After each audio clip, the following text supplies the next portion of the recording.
हम लोगों ने पढ़ चुका था कि एंडोप्लाज्मिक रेटिकुलम ये चीज़ जो है कोशिका के अंदर कंकाल का काम करता है, और इसमें एक हिस्सा जो होता है वो मतलब कि स्मूथ होता है, और एक हिस्सा जो होता है वो स्मूथ नहीं होता है, रफ़ होता है। और उस रफ़ में क्या चिपके हुए रहते हैं? राइबोसोम चिपके हुए रहते हैं, ठीक है, जिसके दो टाइप हो गए, एक ACR एक RER। SER क्या बनाता है? ये वसा बनाने का काम करता है, यानी चिपचिपा पदार्थ। और RER जो है ये प्रोटीन बनाने का काम करता है, और राइबोसोम प्रोटीन बनाता है, ठीक है। और राइबोसोम को हम प्रोटीन की फैक्ट्री बोलते हैं। चलिए आगे समझते हैं। किसको? कोशिका को, केंद्रक को। अब हम मुख्य रूप से ये समझेंगे कि एंडोप्लाज्मिक रेटिकुलम इसका काम क्या है, ठीक है। एग्ज़ाम में तो वैसे काम आएगा तो इतना ज़्यादा नहीं लिखना होगा, 3-4 भी लिख दोगे तो आपका काम हो जाएगा। पर ये है क्या, इसका काम क्या है? तो क्या है ये तो हम बता चुके हैं, काम क्या है। तो पहला काम समझिए, कोशिका के अंदर कंकाल की तरह कार्य करके कोशिका को अंदर से यांत्रिक सहायता देता है। तो मैंने बोला था यांत्रिक सहायता का मतलब क्या होता है। यांत्रिक सहायता देने का मतलब, अब मान के चलो 2 दोस्त है, और एक दोस्त है पाँक में फंस गया है और दूसरा दोस्त पाँक से बाहर निकल गया है। तो उसको निकालना है तो दूसरा दोस्त क्या करेगा?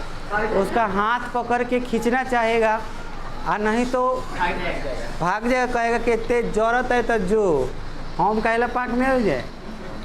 लेकिन अगर सच्चा दोस्त होगा तो जरूर उसका हाथ धके पकड़ के खींचेगा। तो इसको हम कहेंगे कि भाई फिजिकली उसने मदद किया। समझ में आया? फिजिकली यानी कि यांत्रिक रूप में उसको हेल्प किया।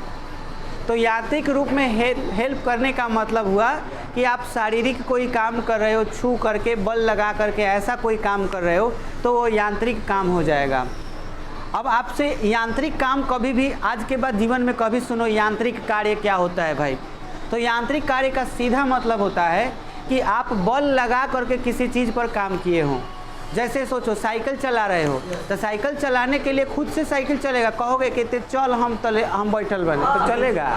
और देखिए उसका साइकिल चलता है, एक झापड़ में 3 बार नाच के गिरेगा। ठीक बात, तो अभी बोलता कि घरे चल जो हम बाद में आए, कह साइकिल के, हाँ चला जाएगा। कहने का मतलब है कि फिजिकली आप बल लगा करके कोई काम कर रहे हो तो वो क्या है? यांत्रिक कार्य है। अब आप ठीक से देखिए, ये पंखा नाच रहा है तो इस पे पता है इलेक्ट्रिसिटी अपना फोर्स लगा रही है, जिसके वजह से काम हो रहा है यांत्रिक। और काम कौन कर रहा है? इलेक्ट्रिक। तो यांत्रिक कार्य होने का मतलब बल किसी भी तरह लगे, चाहे वो इंसान लगाए या मशीन लगाए, बल लगना चाहिए। तो इसी तरह से कोशिका के अंदर कंकाल की तरह कार्य करके कोशिका को अंदर से ये यांत्रिक सहायता प्रदान करता है। मतलब ये कि अगर ये ना होगा तो जो कोशिका होगा सिमट जाएगा, चिपक जाएगा, गिर जाएगा, उसका कोई अस्तित्व नहीं रहेगा, जिसके वजह से ये फूला हुआ रहता है एकदम गुब्बारे की तरह। वो कौन है ये? तो वो है भाई ER, एंडोप्लाज्मिक रेटिकुलम। अगर है तो वो गोल एकदम फूला हुआ रहेगा, क्योंकि अंदर कंकाल की तरह वो काम कर रहा है। ये क्लियर हुआ? दूसरा काम क्या है, मतलब पहला समझ में आया कि नहीं आया कि ये यांत्रिक रूप से कैसे काम करता है?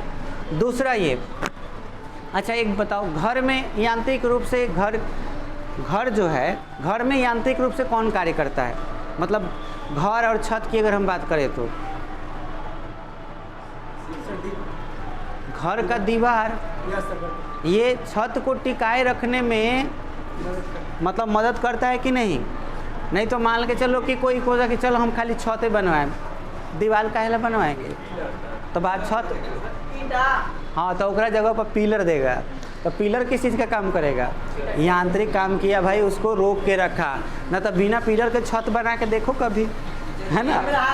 हाँ तेरा है, अरे वाह बहुत अच्छा है, ये देखते का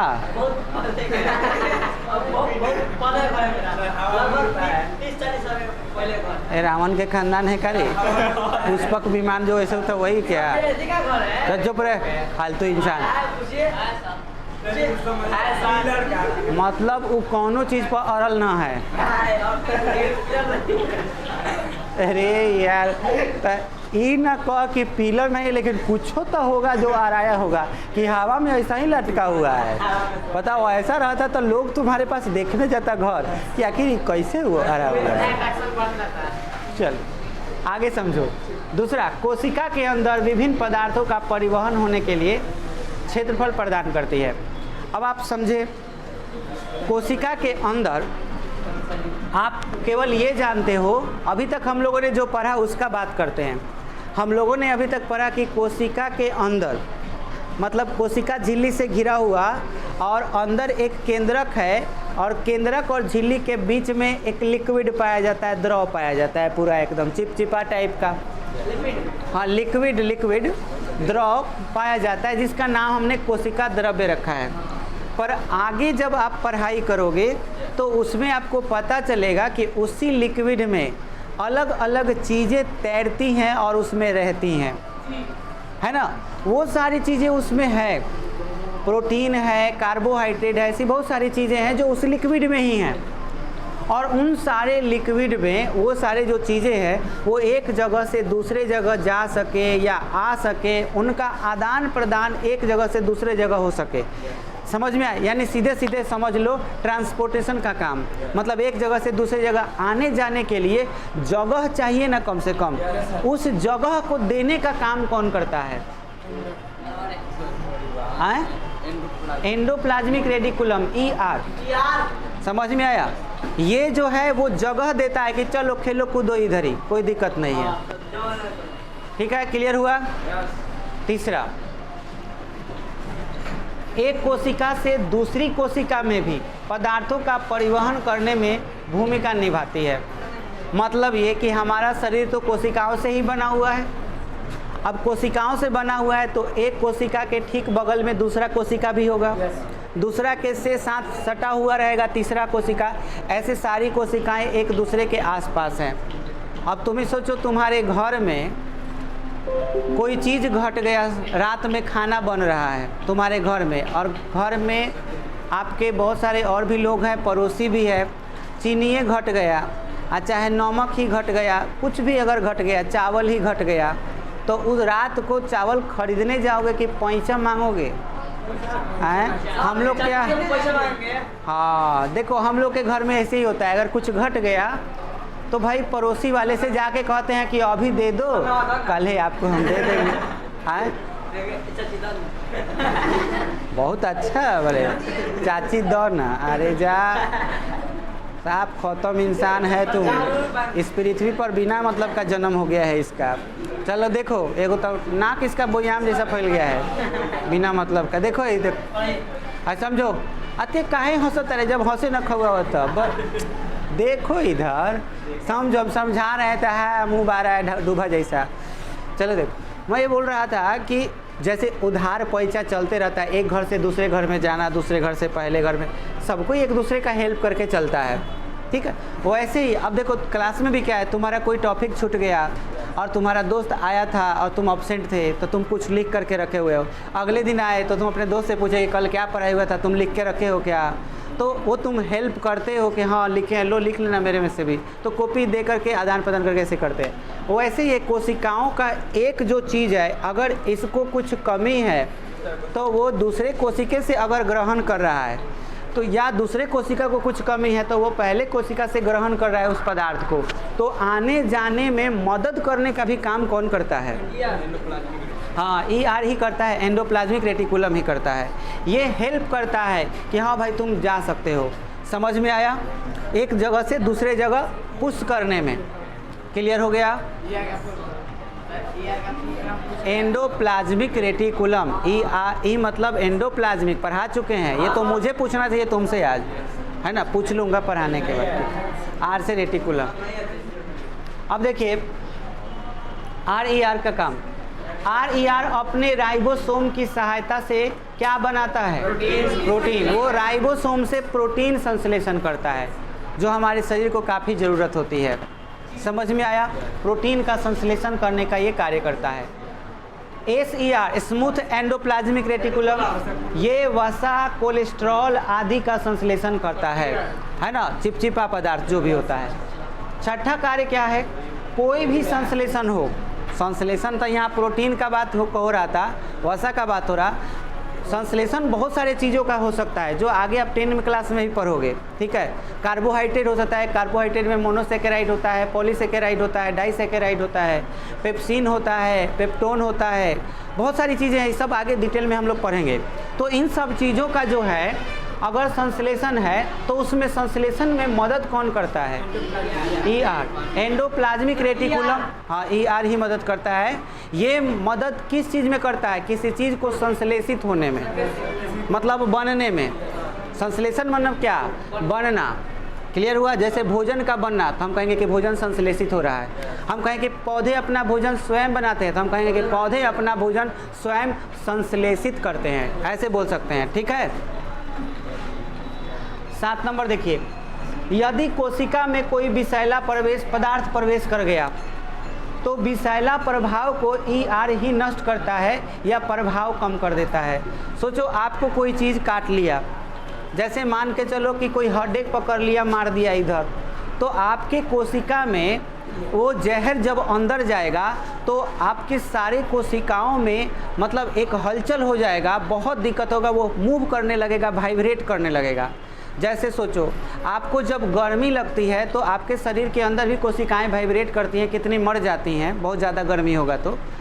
और उसी तरह से कोई विषैला चीज़ आपके शरीर में चला जाए तो आपको तो नहीं पता, लेकिन जहाँ वो जाएगा ना वहाँ कोशिका वाइब्रेट करता है, जिसकी वजह से दर्द का आभास होगा तुमको, ऐसा लगेगा एकदम, जिसको हम लोग ऐसी अपने ठेठ भाषा में कहते हैं कि बिस आ रहा है, ऐसे हम लोग बोलते हैं। तो वो जहर जब amaता है, अच्छा एक और बात गौर किए होगे, वो खुदे अपने आप ठीक हो जाता है कि नहीं। अच्छा सोचो, मान के चलो आज तुमको हड्डी काट लिया, 3-4 दिन के बाद वो अपने आप ठीक हो जाता है कि नहीं। वो अपने आप, दवा मत खाओ, कुछ मत खाओ, लेकिन वो अपने आप ठीक हो जाता है। दवा खा लिए तो थोड़ा देर में आराम हो जाता है, लेकिन वो अपने आप कैसे ठीक हुआ, तो उसको ठीक करने वाला कौन है, ER है, एंडोप्लाज्मिक रेटिकुलम है। यही उस चीज़ को, प्रभाव को क्या कर देता है, कम कर देता है। अगर ये ना रहे तो दर्द होते ही रहेगा लगातार। समझ में आया, चलिए। हाँ, यह प्रक्रिया मुख्य रूप से कौन करता है, मतलब ER तो हम 2 चीज़ों को कहते हैं ना, ACR को और RER, दोनों को ER बोलते हैं। और इसमें मुख्य भूमिका निभाने का ज़्यादा मदद कौन करता है, ACR करता है। अलबत्त कहता है ऐसा ACR, ऐसे ACR, CR के बाद SER। ए ने आप तो एगो वीडियो बनाई हम कुत्ता, आओ इधर, अब ब्रेन हिला रहा है, ठीक है। ये वीडियो समाप्त होते ही इसका हम उपाय करते हैं। हाँ बस टेंशन मत लो, आप किरदान आज तुम्हारा बारी है, आप किर बार खटाई के बारी देखना, अब किर बार आज तेरा देखो बताते हैं, समझो, शेयर समझाते वक्त नो डिस्टर्बेंस। अब ध्यान दीजिए, जंतु कोशिका में ACR जरूरत पड़ने पर कोशिका झिल्ली का निर्माण करता है। ये चीज़ बहुत इंपॉर्टेंट है। ये कोशिका झिल्ली जो है हमारा कोशिका का सुरक्षा कवच होता है हमारे शरीर में, या कोई भी सजीव पदार्थ है, सजीव में जंतु कोशिका का हम बात कर रहे हैं, हम लोग के पास भी जंतु कोशिका है। तो जो जंतु कोशिका होता है, चाहे वो जानवर हो या इंसान हो, उसके अंदर जो कोशिका पाया जाता है, उस कोशिका के बाहर का जो सबसे पहला लेयर होता है बहुत कमज़ोर होता है। लाइक एक बैलून का जो किनारा है जिसे फूट जाता है, लगने से, पंचर होने से ख़त्म हो जाता है, वैसे ही हमारे शरीर की कोशिका भी हैं। हम लोग जैसे ही यहाँ पे अगर सुई हिला दें या कोई चीज़ कर दें तो ये पंचर हो जाएगा बहुत जल्दी, और अंदर का कोशिका बाहर आने लगेगा। तो अंदर हमारा रेड ब्लड सेल है, वो भी कोशिका ही है जिसको हम ब्लड बोलते हैं। तो आपको गलती से कट गया या कुछ भी होगा तो वो जो होगा वो बाहर निकलने लगेगा। तो क्या हुआ, आप जहाँ पे धक्का दिए या काटे, वहाँ का कोशिका का जो झिल्ली है वो कट गया, जौन रास्ता में आया वो सब फट के ख़त्म हो गया। तो फिर लगले बगल में का जो कोशिका का किया, वो नया कोशिका बना करके तुरने लगा और नया कोशिका बनाने लगा, यानी कि कोशिका का विभाजन करने लगा। एक और महत्वपूर्ण बात बता देते हैं तुमको, ये बात ध्यान से सुनना। हमारे शरीर में कोशिका का विभाजन होता है तो नया कोशिका बनता है, ये बात तुमको हम बताए थे। अब सुनो, हमारे शरीर में एक ऐसा जगह है जहाँ एक बार कोशिका मतलब टूट गया या मर गया तो नया कोशिका नहीं बनता है, वो है दिमाग। और दिमाग के अंदर जो भी कोशिका पाया जाता है उसका नाम है न्यूरॉन। समझ में आया? हमारे दिमाग में जो न्यूरॉन कोशिका पाया जाता है हमारे पूरे शरीर का सबसे बड़ा कोशिका होता है, आगे पढ़ाएंगे। और वो कोशिका ऐसा कोशिका होता है कि एक बार वो मर गया तो फिर वो जन्म नहीं लेगा, वो ख़त्म हो जाएगा। इसीलिए याद रखना कि सरकार कहती है कि हेलमेट लगा के चलो, कहीं गलती से चोट लग गया, कपार में ज़ोर से लग गया, अंदर के कोशिका डैमेज हो गया तो फिर वो डैमेज ही रहेगा, उसको कोई दुनिया का आदमी या कोई डॉक्टर ठीक नहीं कर सकता है। ख़त्म तो ख़त्म, और सब ख़त्म तो इंसान ख़त्म। बात समझ में आया? लेकिन हमारे शरीर में कहीं अगर चोट लग जाए तो वहाँ कोशिका नया बन सकता है। यहाँ कोशिका तो आपके एग्जाम में पूछता भी है कि कहाँ पर कोशिका विभाजन नहीं होता है, तो दिमाग में चाहे ब्रेन में, कहेंगे कि ब्रेन में कोशिका विभाजन नहीं होता है। क्लियर हो गया? एक और चीज़, हम कैंसर किसको कहते हैं, कैंसर बीमारी क्या होती है, तो आवश्यकता से ज़्यादा कोशिका विभाजन कैंसर कहा जाता है। मतलब समझ लो, हमारे शरीर के किसी भी हिस्सा में अगर कोशिका लगातार नया बनते रह जाए बिना कोनो कारण के, समझ में आया, तो उसी बीमारी को कैंसर कहा जाता है। और वो कोशिका लगातार बनते रह जाती है तो वो जल्दी ख़त्म नहीं होती, वो हमेशा चलते रहती है, इसीलिए इंसान मर जाता है। आवश्यकता से ज़्यादा कोशिका भी नहीं होना चाहिए। लेकिन हमारे दिमाग में ये बीमारी नहीं हो सकती है। तुम सुने हो कभी कि किसी को दिमाग में कैंसर हो गया हो? दिमाग में इसलिए नहीं होता है क्योंकि वहाँ पर कोशिका विभाजन नहीं होता है। लेकिन एक जगह दिमाग के पास होता है जहाँ पर 10% जो है कोशिका का विभाजन होता है, वो आगे हम पढ़ाएंगे। ठीक है, अब समझिए, जिसको हम लोग कहते हैं कि हाँ ब्रेन ट्यूमर हो गया, उस जगह से ब्रेन ट्यूमर होता है। चलिए अब आगे समझते हैं। कोशिका विभाजन बात समझ में आ गया। अब हम जो तुमको बता रहे थे वो देखो, जंतु कोशिका में ACR जरूरत पड़ने पर क्या बनाता है? कोशिका झिल्ली। अब सोचो, कल्पना करो कि तुमको किसी चीज़ से चोट लगा, तुम्हारे शरीर का बहुत सारा कोशिका, देखो कोशिका लगातार मरते रहता है, बनते रहता है, ये बात समझ लो। हमारे शरीर में हमेशा कोशिका मरता है, बनता है। एक कप चाय पी लोगे तो 40 को कोशिका मर जाएगा, लगले 40 कोशिका खत्म। ये बात समझ लीजिए। तो आप हमेशा किसी चीज़ को जोर से दबा दोगे तो कितना हाथ के कोशिका झरझरा के ख़त्म, देह कहीं रगड़ दोगे इतना दूर के कोशिका कितना दूर खत्म हो जाएगा। और सब डेवलप करने के लिए लगातार हमको एनर्जी की ज़रूरत होती है, खाना का ज़रूरत होता है। अब तुम कोशिका जानते हो काथी से बना है? प्रोटीन से, वसा से, कार्बोहाइड्रेट से, ये सब से बना हुआ है, विटामिन, ये सब चीज़ से बना हुआ है ना। तो मान के चलो हेने के मारे खानी कोशिका कुछ झड़ गया है ना, अंदर कहीं गला में खराश हो गया, इधर का कोशिका मर गया, तो तुमको शरीर में कोशिका मर जाने का मतलब किसका कमी हो जाना? विटामिन का, वसा का, प्रोटीन का, ये सब का कमी हो जाना। तो हम ऐसे पदार्थ को खाएंगे तब पुनः क्या होगा? कोशिका बनेगा। और कोशिका बनने के लिए सबसे पहले झिल्ली बनेगा, है ना, कोशिका बनेगा। तो जो मटेरियल, झिल्ली सबसे पहले सॉरी नहीं बनेगा, पहले तो केंद्रक है, उसके बाद ये सब आगे की पढ़ाई है। बट मैं आपको फिलहाल इतना बताना चाह रहा हूँ कि गलती से बाई चांस कोई कोशिका का झिल्ली मर गया, कट गया कहीं पर, तो उस झिल्ली को बंद करने का काम, या पंचर हो गया तो उसको ठीक करने का काम वो कौन करता है? ACR, smooth endoplasmic reticulum. कह रहा है ना कि ज़रूरत पड़ने पर, मतलब कि बाई चांस कहीं डैमेज हो गया तो उस कोशिका झिल्ली का नया एकदम निर्माण कर देगा कवच, वो नए खुद बना लेगा अपना कवच, चारों तरफ से घेर लेगा अपनी सुरक्षा के लिए, कोशिका के लिए। समझ में आया? जिस तरह से हम लोग बोल रहे हैं हम लोगों में प्राण है, वैसे कोशिका में भी प्राण है। उसको दिक्कत होगा तो वो नया बनाने लगेगा अपना आवरण। बोलो, क्लियर हुआ बात? अच्छा, इसके बाद समझो, पादप कोशिका पेड़ पौधों में पाया जाने वाला पादप कोशिका होता है, तो उसमें कोशिका भित्ति भी पाया जाता है। तो अब दिमाग में ये आ रहा होगा कि कोशिका भित्ति बनाने वाला भी तो कोई चाहिए, अगर कोशिका भित्ति किसी का नष्ट हो जा रहा है किसी सेल का, तो बचेगा कोशिका झिल्ली। अगर कोशिका झिल्ली बचेगा तो उसको नष्ट होने में भी टाइम नहीं लगेगा, क्योंकि उसी के ठीक ऊपर कोशिका भित्ति होता है। अब सोचो, उसको बनाने के लिए कोशिका विभाजन के दौरान ER कोशिका भित्ति का क्या करता है, निर्माण करता है। मतलब सोचो कि एक कोशिका विभाजित होकर के नई कोशिका का निर्माण करना चाहता है पादप कोशिका में। तो नई कोशिका जब बनेगी तो बनने के लिए पहले कोशिका बना, उसके बाद ऊपर कोशिका झिल्ली तैयार हुआ। लेकिन कोशिका झिल्ली तैयार हो गया तो उसके ऊपर एक और लेयर चाहिए, उस लेयर को हम लोग क्या बोलते हैं, कोशिका भित्ति। उसको बनाने का काम कौन करता है?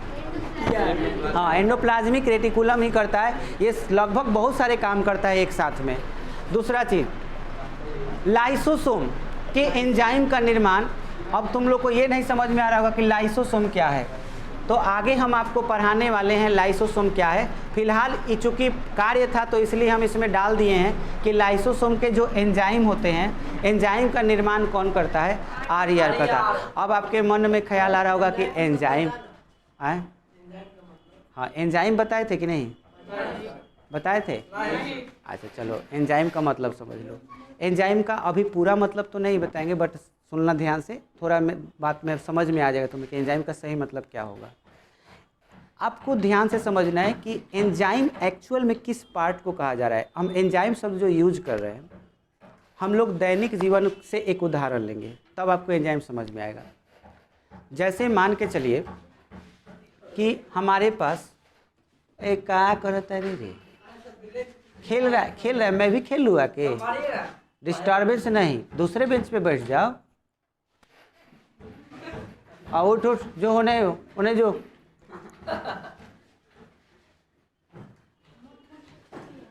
जो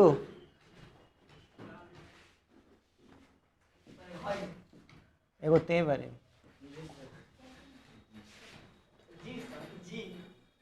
हाँ देखो, मैं ये कह रहा था, यहाँ ध्यान दो, एक बात बताओ, यहाँ पर ऐसे नोकीला कोई चीज़ है, ऐसा नोकीला कोई चीज़ है, ठीक है, इस टाइप का एक बर्तन है, मतलब ऐसा इस टाइप का बर्तन है और ये नोकीला है। अब मान के चलो कि 2 ठो कण है, कण, और ये दोनों इस तरह से बंधे हुए हैं बॉन्ड से, ठीक है। अगर ये गलती से भी अचानक से इस पे गिर जाए और ये बहुत कमज़ोर हो और गलती से इस पे गिर जाए तो क्या होगा? यस, तो ये टुकड़ा अलग हो जाएगा और ये टुकड़ा अलग हो जाएगा। ये कौन किया? ये वाला चीज़ किया ना। तो ये वाला चीज़ इस 2 चीज़ को क्या कर दिया? 2 हिस्सों में तोड़ दिया, 2 हिस्सों में तोड़ दिया। अगर 2 नहीं 3 चीज़ें होती और 3 चीज़ होता, मान के चलो पहले 2 अलग हो गया, फिर गलती से टकरा के फिर वो दोनों आके आ गया, तो फिर वो टकरा के तोड़ दिया, अलग हो गया। तो ये वाला चीज़ बड़े चीज़ को क्या कर दे रहा है? छोटे चीज़ों में बांट दे रहा है। तो ऐसे चीज़ों को एंजाइम कहा जाता है। समझ में आया? बोलो, क्लियर हुआ? एंजाइम का मतलब दुनिया का कोई भी ऐसा चीज़ जिसको किसी चीज़ में मिलाओ तो वो पदार्थ को और छोटे छोटे भागों में क्या करे? बांट दे, तो उसे हम क्या कहेंगे? एंजाइम कहेंगे। बोलो, एंजाइम के एग्जाम्पल, जैसे हम लोग के शरीर में ही एंजाइम होता है बहुत सारा, ठीक है। अब वो कौन सा एंजाइम है? तो जैसे मुंह के अंदर, हमारे मुंह के अंदर जो लार बनता है जिसको लाला रस कहा जाता है, लार जिसको हम लोग बोलते हैं स्लेवा बोलते हैं, ये लार एक्चुअल में इसमें एंजाइम छिपे हुए है ना, इसमें एंजाइम है। ये जो लार है एक्चुअल में एंजाइम। इसका काम क्या होता है? तो इसका काम नॉर्मल, देखो ध्यान से, जब हम खाना खाते हैं तो खाना में 3 गो चीज़ मुख्य रूप से होता है, एक वसा, एक प्रोटीन और एक कार्बोहाइड्रेट। 3 चीज़, खनिज, लवण, विटामिन भी होता है, लेकिन मुख्य रूप से 3 चीज़ कौन कौन होता है? वसा, कार्बोहाइड्रेट। यस। अब सुनो, ये हमारे शरीर के अंदर जब जाता है तो शरीर के अंदर वो तभी जा कर के पच पाएगा जब एकदम ही छोटा छोटा हो जाए। अब सुनो, हम जब भोजन करते हैं तब दांत से पहले भोजन को चबाते हैं, तब भोजन छोटे छोटे टुकड़ों में बट जाता है। लेकिन याद रहे, उससे भी पेट के अंदर पाचन नहीं होगा, आप केवल दांत से चबा करके ही चाहें कि आप भोजन का पाचन कर लें तो नहीं। ईश्वर ने हमारे शरीर के अंदर ऐसा ऐसा चीज़ बनाया है जिससे दांत जो काम करता है उसके अलावा भी एक्स्ट्रा और काम करने वाला यंत्र हमारे पास है। हमारे शरीर के अंदर छिपे हुए एंजाइम, पहला बात तो पहला एंजाइम आपके लार में ही है। वो जो एंजाइम निकालता है वो खाना में पहले सना जाता है और उसमें जाकर के वो क्या करता है कि जो आप खाए हो उसमें जो कार्बोहाइड्रेट है उसको और छोटे छोटे पार्ट में बांट देता है। और वो जो आप लार खा रहे हो उसको अगर ठीक से देखोगे तो उसका आकार कुछ इसी टाइप का रहता है, ये नुकीले टाइप का। और जो हम खाना खाते हैं तो कार्बोहाइड्रेट का जो पार्ट होता है वो कुछ इस टाइप का होता है। और ये जब इस पर पड़ता है ना तो ये दोनों टुकड़ा में बांट देता है। तो जैसे सना जाएगा लार तो वो क्या करेगा, एंजाइम उनको अलग अलग भागों में बांट देगा। तो बताओ और टुकड़ा हो गया कि नहीं। तो दुनिया में कोई भी ऐसा चीज़ अब तक लगभग 2000 एंजाइम खोजा जा चुका है ना। तो ऐसे एंजाइम जो होते हैं वो किसी चीज़ में मिलाते हैं तो वो प्रायः उनको तोड़ने का काम करते हैं, तोड़ने का। तो एंजाइम का यही काम होता है। आप कभी सुने होंगे कि आपको भूख नहीं लग रहा है तो डॉक्टर कहते हैं एंजाइम मंगवा के पियो, है ना। आपको पाचन सही से नहीं हो रहा है तो एंजाइम पियो। काहे कि अगर आप खाना खा रहे हो तो खाना खाते समय अगर आपका भोजन का पाचन ठीक से नहीं हो रहा है, इसका मतलब कि जो आप भोजन है वो शरीर में जाकर के अंदर उसका टुकड़ा टुकड़ा नहीं हो पा रहा है बढ़िया से, तो आप एक्स्ट्रा एंजाइम लेते हो तब जाके उसका क्या होता है, छोटा छोटा टुकड़ा होता है, तब क्या होता है, बचता है। बात समझ में आ गया होगा। एंजाइम क्या होता है, लाइसोसोम मैं आगे आपको इसमें पढ़ाऊँगा, ठीक है, ध्यान दीजिएगा। तो एंजाइम का निर्माण करती है। तो लाइसोसोम के एंजाइम का निर्माण कौन करता है, आर्या। आइए अब नेक्स्ट हमारा टॉपिक है सूत्रकणिका, जिसको माइटोकॉन्ड्रिया कहा जाता है। ये बड़ा इंपॉर्टेंट टॉपिक है आपके इस चैप्टर का, बहुत इंपॉर्टेंट कोशिका के लिए, क्योंकि ये इतना इंपॉर्टेंट है कि इसी से सब कुछ है। हमारे कोशिका के अंदर पाया जाने वाला ये जो चीज़ है, इसको खोज करने वाले थे अल्टमैन नाम के साइंटिस्ट। इन्होंने खोजा तो था 1886 में, लेकिन इसका नामकरण जो माइटोकॉन्ड्रिया है वो कब हुआ था, 1997। समझ में आया। अब ध्यान दीजिएगा, इसको माइटोकॉन्ड्रिया जो होता है वो कहाँ पे पाया जाता है, इस बात को समझिए। माइटोकॉन्ड्रिया यूकैरियोटिक कोशिका के कोशिका द्रव में अनेक छोटे छोटे गोलाकार कणिकामय और छड़ के जैसे आकार वाली रचनाएं पाई जाती हैं, जिन्हें माइटोकॉन्ड्रिया कहते हैं। अब आप इस बात को समझिए। पहला बात, यूकैरियोटिक। तो यूकैरियोटिक और प्रोकैरियोटिक ये भी चीज़ें हम आपको आगे बताएंगे, लेकिन अभी थोड़ा सा समझ लेते हैं। जब भी थोड़ा बात आएगा आपके माइंड में उतना हम जरूर बात बता देंगे कि आपको बुझा जाएगा बात कि हम क्या कहना चाहते हैं। यूकैरियोटिक और प्रोकैरियोटिक में फर्क होता है कि यू और प्रो शब्द, ये दोनों जो शब्द आ रहा है, इसका मतलब होता है कि किसी में केंद्रक होता है तो किसी में केंद्रक नहीं होता है। कोई ऐसी कोशिका होती है जिसमें केंद्रक होता है और कोई ऐसी कोशिका होती है जिसमें केंद्रक नहीं होता है। बात समझ में आया। तो आपको ध्यान में रखना है कि जिसमें केंद्रक होता है उसको हम यूकैरियोटिक बोलते हैं, और जिसमें केंद्रक नहीं होता है उसको क्या बोलते हैं, प्रोकैरियोटिक। या केंद्रक हो सकता है कि अभाव हो, बाकी सारी चीज़ हो। तो आपको ये भी पता चल गया कि दुनिया में सारी कोशिकाओं में केंद्रक नहीं होता। समझ में आया। कुछ ऐसी कोशिकाएं होती हैं जिसमें केंद्रक होता है तो किसी में नहीं होता है। तो जिनमें कोशिका में केंद्रक पाया जाता है वो क्या है, यूकैरियोटिक, और जिसमें नहीं होता प्रोकैरियोटिक। आगे और डिटेल में पढ़ेंगे। अब सुनिए, यूकैरियोटिक कोशिका बोलने का मतलब उसमें केंद्रक है कि नहीं है। तो ये बात तो तय होगा कि भाई यूकैरियोटिक बोल दिए तो मतलब केंद्रक तो जरूर होगा। और ऐसे कोशिका में क्या पाया जाता है, कोशिका द्रव। कोशिका द्रव तो होगा ही होगा। और उस कोशिका द्रव में छोटे छोटे गोलाकार को हम लोग कणिकामय बोलेंगे। गोलाकार का मतलब तो इतना बड़ा गोला भी हो सकता है, इतना बड़ा भी हो सकता है, लेकिन कणिकामय शब्द का मतलब होता है कण के जैसा, छोटे कण के जैसा, बहुत छोटे कण के जैसा। तो गोलाकार साथ ही साथ कैसा, कणिकामय, और छड़ के जैसा भी, मतलब गोल के अलावा छड़ के जैसा भी, लंबा सा, बेलनाकार भी, इस टाइप के भी आकार की कुछ रचनाएं पाई जाती हैं। समझ में आया। और मैंने जब देखा बढ़िया से इलेक्ट्रॉन माइक्रोस्कोप से, तो उसे उस लिक्विड में ऐसा चीज चलता हुआ नजर आया। मूव करता हुआ, कोई बेलनाकार है, कोई गोल है, ऐसा चीज़ नज़र आया उसको, और तब उस पर वो रिसर्च करना शुरू कर दिया कि अरे ये क्या चीज़ है कोशिका में, आज तक किसी ने इसको देखा क्यों नहीं। सब कोई केंद्रक खोजा, केंद्रक द्रव्य खोजा, कोशिका द्रव्य खोजा, इसको कौन नहीं देखा भाई।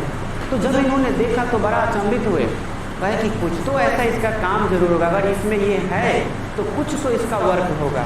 और इसी खोज में वो अल्टमैन पड़ गए, और बाद में उनको पता चला कि यार सारा खेल तो इसी का है, सारा खेल इसी का है। पता है क्या होता है, जब हम सांस लेते हैं तो हमारे ऑक्सीजन को यही तो लेता है, यही ऑक्सीजन लेके हमारे शरीर में ग्लूकोज बनाता है, यानी ऊर्जा प्रदान करने का काम कौन करता है, माइटोकॉन्ड्रिया। हमारी एनर्जी इसी के पास तो मिलती है। हमारे सारे कोशिकाओं में माइटोकॉन्ड्रिया जो है वही तो हमारे एनर्जी को स्टोर करता है। बाद में ये पता चला तो अब इसका नाम रख दिया गया कि तो एनर्जी के पावर हाउस है, एकदम ऊर्जा गिरी है, ऊर्जा का घर है ये। यानी हमारे शरीर में ऊर्जा के माने गृह कहाँ पर है, और वो है माइटोकॉन्ड्रिया। यही हमें ऊर्जा देता है और बनाता भी है। बात समझ में आया। अब सोचो ये ऊर्जा का अगर काम करता है तो हम इस चीज़ के बारे में थोड़ा सा और डिटेल देखते हैं। तो अब आप समझ गए कि माइटोकॉन्ड्रिया किसका परिभाषा है, सॉरी क्या परिभाषा है, माइटोकॉन्ड्रिया क्या है। तो पहला बात कि यूकैरियोटिक कोशिका है, और यूकैरियोटिक कोशिका में केंद्रक पाया जाता है, तो उसके चारों तरफ कोशिका द्रव्य है। कोशिका द्रव्य में जो गोलाकार कणिकामय रचना पाया जाता है, या छड़ के जैसा जो रचना पाया जाता है, उसको हमने क्या नाम दे दिया गया, माइटोकॉन्ड्रिया। माइटोकॉन्ड्रिया क्या स्टोर करता है, एनर्जी स्टोर करता है। समझ में आया। और भी डिटेल हम लोग देखेंगे, फिलहाल माइटोकॉन्ड्रिया को समझ लेते हैं इस फिगर में। आप देखिए ये हम सेल के बारे में पढ़ रहे हैं, तो एक सेल में क्या क्या चीज़ आपको देखने को मिल रहा है, अभी तक हम लोगों ने क्या क्या पढ़ा उसको ध्यान से समझते हैं। हमने सबसे पहले आपको कोशिका झिल्ली पढ़ाया था, कोशिका झिल्ली के बाद हमने पढ़ाया था केंद्रक, और फिर बताया था कि केंद्रक में भी द्रव पाया जाता है, तो वो केंद्रिका द्रव्य होता है ना, जिसको हम लोग न्यूक्लियोप्लाज्म भी कहते हैं। और इसमें जो द्रव पाया जाता है उसको हम लोग क्या कहते हैं, साइटोप्लाज्म, और दोनों को मिला दे तो पूरा नाम क्या है, प्रोटोप्लाज्म। इतना पढ़े थे। इतना पढ़ने के बाद हम लोगों ने पढ़ा था कि केंद्रक से, यहाँ देखिए ये जो केंद्रक से चिपका हुआ ये वाला चीज़ जो आप देख पा रहे हो, इसको हम लोगों ने कहा कि तो भाई कंकाल है इसका, इसी के वजह से तो कोशिका गोल है। अगर ये ना होता तो कोशिका गोल नहीं होता, टेढ़ा होता, चिपका होता, शायद कोशिका होता ही नहीं। तो ये वाला जो पार्ट है, इस चीज़ को हम लोगों ने नाम दिया है एंडोप्लाज्मिक रेटिकुलम, जिसमें एक हिस्सा जो होता है, एक हिस्सा जो होता है वो रफ होता है, और एक हिस्सा क्या होता है, स्मूथ होता है। बात समझ में आया। तो यहाँ से